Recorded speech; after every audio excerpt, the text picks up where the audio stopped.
High, this is Susmita Saha. আমি তোমাদের সাথে শেয়ার করছি একটা ব্লগ ভিডিও। তো তোমরা নিশ্চয়ই আমার পুরীর রিলস ভিডিও দেখেছো। তো আমরা রিসেন্টলি কিন্তু পুরীতে গেছিলাম। তো সেখানকার প্রচুর রিলস আমি আপলোড করেছি।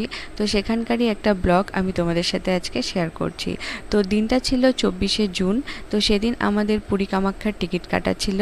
আর নিউ আলিপুরদুয়ার স্টেশন থেকে আমরা পুরী কামাখ্যা ট্রেনে করে রওনা হয়েছিলাম পুরীর জন্য। আলিপুরদুয়ারে আমার মামাবাড়ি।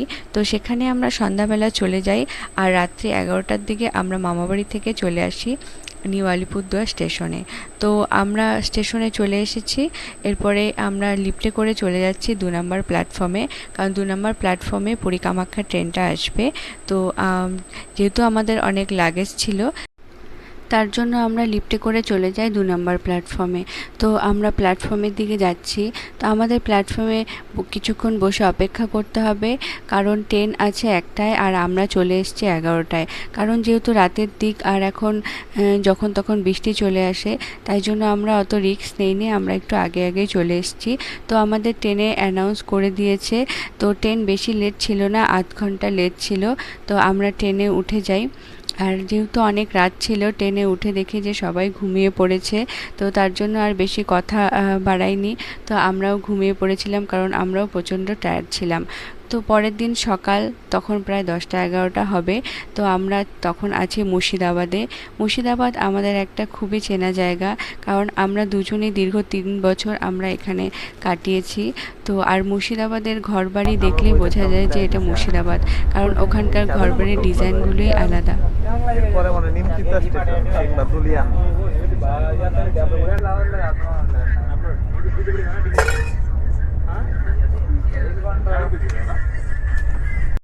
ট্রেনে বসে থাকতে থাকতে সবাই আবার ঘুমিয়ে যাচ্ছে। ট্রেন এমনই একটা জায়গা যে ওখানে বোঝা যায় যে রেস্ট নিতে নিতেও মানুষ বোরিং হয়ে যায়।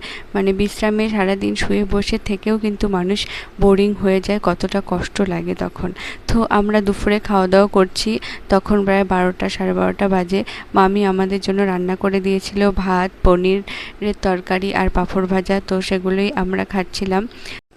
তখন প্রায় 12টা, 12:30 বাজে। আমরা ঢুকে গেছি দুর্গাপুর স্টেশনে। তো এটা হলো দুর্গাপুর স্টেশন। তো দুর্গাপুর যেহেতু কয়লার খনি, তো আর এখানে প্রচুর বড় বড় ইন্ডাস্ট্রি আছে। আমরা সেগুলোই দেখছিলাম যে দেখো কত বড় বড় ইন্ডাস্ট্রি এখানে। ঘুগনিওয়ালা চলে আসে, তো আমরা ঘুগনি খাচ্ছিলাম।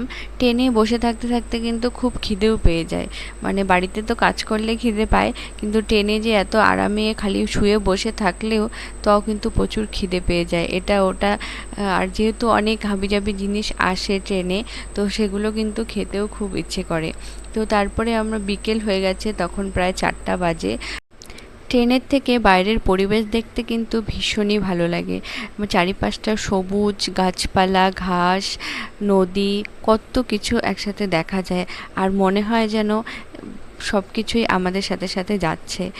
একটা করে নতুন জায়গায় যাই, আর নতুন জায়গার সুন্দর পরিবেশগুলো আমরা ট্রেনে বসে উপভোগ করতে পারি। কী যে ভালো লাগে।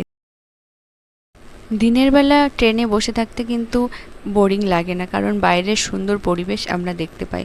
কিন্তু রাত হয়ে গেলে চারিপাশটা অন্ধকার হয়ে যায়, তখন আর শুয়ে বসে থাকা ছাড়া আর কিছুই করার নেই। তো তখন আর ভালো লাগে না। দেখুন বাইরের পরিবেশটা কি সুন্দর লাগছে, আর সূর্যটাও অস্ত যাওয়ার সময় হয়ে গেছে। তো তাই জন্য আরও সুন্দর লাগছে। ওই দিয়ে পশ্চিম দিকে সূর্যটা কি সুন্দর করে অস্ত যাচ্ছে, সূর্যটা পুরো লাল হয়ে গেছে। তো সন্ধ্যাই হয়ে যাচ্ছে আস্তে আস্তে, আর চারিপাশটা অন্ধকার হয়ে যাচ্ছে, আর সবাই বসে থাকতে থাকতে বোরিং হয়ে যাচ্ছে আর ঘুমিয়ে পড়ছে।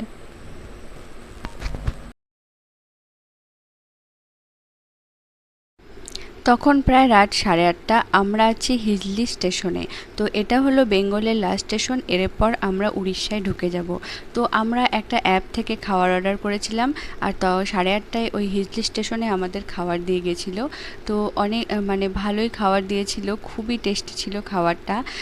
আর 2টো ভাত অর্ডার করেছিলাম আমরা, আর একটা ছিল চিকেন কারি আর একটা ছিল এগ কারি।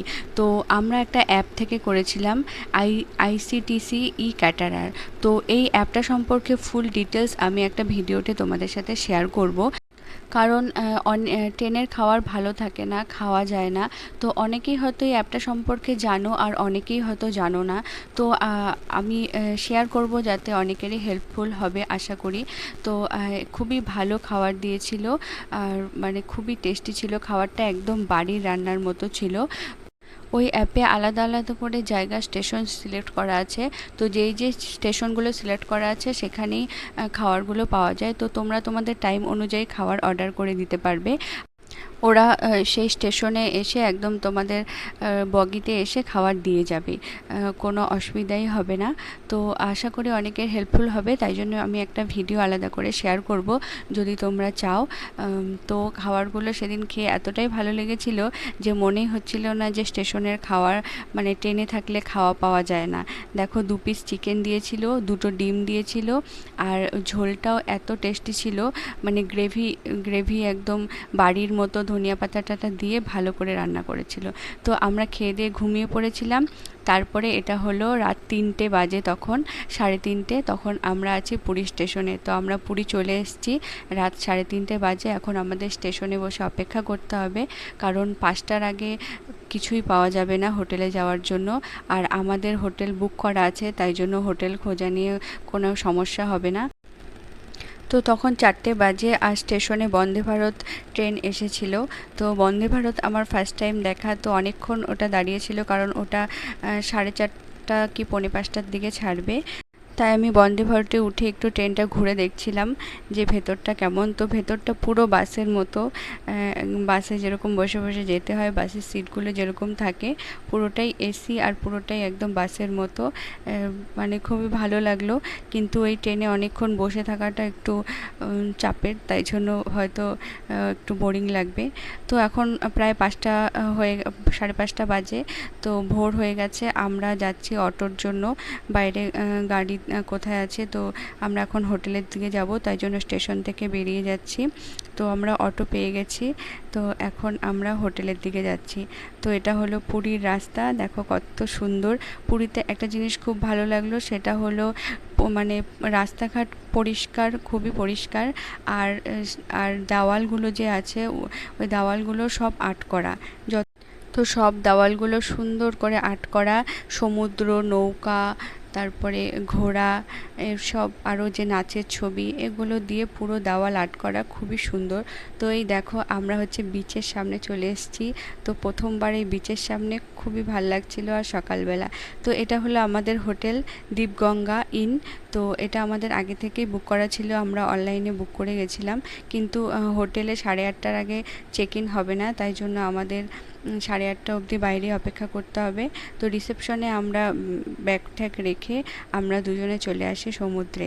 তো প্রথমবার দুজনে একসাথে সমুদ্র দেখা, আর সকালের সমুদ্র খুব ভাল লাগছিল। এর আগে ব্যাঙ্গালোরে দেখেছিলাম, এটা দ্বিতীয়বার। তো দুজনে একসাথে প্রথমবার, তাই জন্য খুব ভাল লাগছিল। আর অনেক লোক ছিল, আর মানে তখন সূর্য কেবল উঠছে, তাই জন্য চারিপাশটা আরও সুন্দর লাগছিল। এই ছোট ছোট মুহূর্তগুলো খুবই ভালো লাগে, মানে একদম স্মৃতি হয়ে থাকার মতো। কারণ যত দিন যাবে তত বয়স হবে, হয়তো অনেক কিছুই চেঞ্জ হবে, এই দিনগুলো কিন্তু আর আসবে না। তাই জন্য আমার কাছে ছোট ছোট মুহূর্তগুলো খুবই আনন্দ সহকারে আমি উপভোগ করি। আমার কাছে বর্তমানের সময় তো আর ভবিষ্যতে আসবে না, তাই জন্য আমি বর্তমানে যেটাই পাই, যেভাবেই থাকি, সেভাবেই আমি আনন্দে থাকার চেষ্টা করি, একটু ঘুরতে যাওয়ার চেষ্টা করি, যেই মুহূর্তগুলো আছে সেটাকেই ভালোভাবে কাটানোর চেষ্টা করি। কারণ এই সময় ভবিষ্যতে আর পাবো না, ভবিষ্যৎটা অনেকটাই চেঞ্জ হয়ে যাবে, হয়তো আরও বড় কিছু করতে পারবো, আরও বড় জায়গায় যেতে পারবো, কিন্তু এই বর্তমানের সময়গুলো কিন্তু আর ভবিষ্যতে পাবো না। তো তাই জন্য আমি এখন যেভাবে থাকি সেভাবেই আমি নিজেকে ভালো রাখার চেষ্টা করি, আনন্দে থাকার চেষ্টা করি। আর এই নৌকাগুলো যে দেখছো, প্রতিদিন সকালবেলা এই নৌকাগুলো করে মাছ ধরে নিয়ে আসে, আর এখানে ভাগা করে মাছ বিক্রি হয়। তো সেদিন প্রথম আমরা দেখছিলাম প্রচুর মানুষ ভিড় করে থাকে এই নৌকাগুলোর থেকে মাছ নেওয়ার জন্য। প্রায় অনেক কয়টা নৌকা সকাল সকাল আসে, আর এখানে ওরা অনেক মাছ ধরে নিয়ে আসে, ইলিশ, চিংড়ি, দেখো কত বড় বড় গলদার চিংড়ি, এগুলো ভাগা করে বিক্রি হয়, আর খুবই টেস্টি হয় মাছগুলো। আর অনেক মানুষ সকালবেলা চলে আসে এই সমুদ্রের এই মাছগুলো নেওয়ার জন্য। তো আমরা সমুদ্রে কিছুক্ষণ কাটিয়ে তারপরে এখন যাব হোটেলের দিকে। তো তার আগে আমরা কিছু খাওয়া দাওয়া করে নিচ্ছিলাম। সেদিন মঙ্গলবার ছিল, আমাদের নিরামিষ ছিল, তাই জন্য একটা নিরামিষ পুরীর দোকান পেয়েছি, সেখানে আমরা খাওয়া দাওয়া করে নিলাম। করে এখন আমরা যাচ্ছি হোটেলে। তো 101 নাম্বার রুম আমাদের দিয়েছে। রুমটা মোটামুটি ভালোই ছিল। তো ঢুকতে ঢুকতে একটা বড় আয়না ছিল, তো যেটা দেখে আমার ভীষণই ভালো লাগছিল, খুশি হয়ে গেছিলাম।